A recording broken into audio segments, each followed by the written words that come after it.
మీరు ఆస్ట్రేలియాకి ఎంటర్ అయ్యేటప్పుడు important information తెలుసుకోకుండా మనకు నచ్చింది తీసుకొచ్చేస్తే లక్షల్లో ఫైన్ కట్టాల్సి వస్తుంది. మీ వీసా క్యాన్సిల్ అవ్వచ్చు, మీరు జైలుకి పోవచ్చు. మీ దరిద్రం బాగాలేకపోతే ఈ మూడు అయితే మీరు స్టూడెంట్ అయినా, జాబ్ పర్పస్ మీద వస్తున్నా, టూరిజం మీద వస్తున్నా సరే నేను చెప్పేది మీకు అప్లై అవుతుంది. ఈ వీడియోలో what you can bring and can't bring in to Australia దాని గురించి మాట్లాడదాం. Food items, dairy products like ghee, cheese, butter, meat or meat products, meat పచ్చళ్ళైనా సరే, రా ఫామ్లో ఉన్న రైస్, గ్రెయిన్, సీడ్స్ ఇవేవి తీసుకొని రావద్దు, కంప్లీట్లీ బ్యాండ్. పచ్చళ్ళు, వెజ్ పికిల్స్ తెచ్చుకోవచ్చు.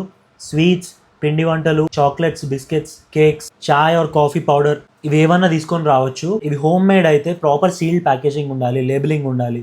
పిండి వంటలకి పైన మేడ్ విత్ ఫ్లోర్ అని మెన్షన్ చేయాలి.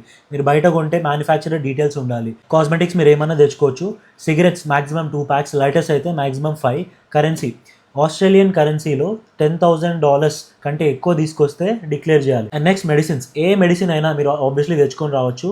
Prescription which is return in English ఖచ్చితంగా మీ దగ్గర ఉండాలి. మీరు ఇన్ కేస్ డౌట్లో ఉంటే అది ఏ ఐటమ్ అయినా సరే ఖచ్చితంగా డిక్లేర్ చేయండి. బయోసెక్యూరిటీ యాక్ట్ 2015 ప్రకారం in case you bring something which is prohibited in to the country and you declare it, మీకు ఎలాంటి పీనలైజేషన్ ఉండదు. మీరు ఆస్ట్రేలియాలో ఇంకొంచెంసేపట్లో ల్యాండ్ అవుతారు అనే టైంకి మీకు ఒక ఐపీసీ కార్డ్ అని ఇస్తారు, ఇన్కమింగ్ ప్యాసెంజర్ కార్డ్. దాంట్లో మీరు కొన్ని డీటెయిల్స్ ఖచ్చితంగా ఫిల్ చేయాలి. ఇంపార్టెంట్ ఇన్ఫర్మేషన్ తెలుసుకోకుండా వచ్చి తర్వాత సారీలు చెప్తే నడవదు, ప్రతిదీ రూల్తో నడుస్తుంది. తర్వాత సఫర్ అవ్వడం కంటే ముందు తెలుసుకోవడం బెటర్. ఈ వీడియోని మీ ఫ్రెండ్స్కి, ఫ్యామిలీకి షేర్ చేయండి.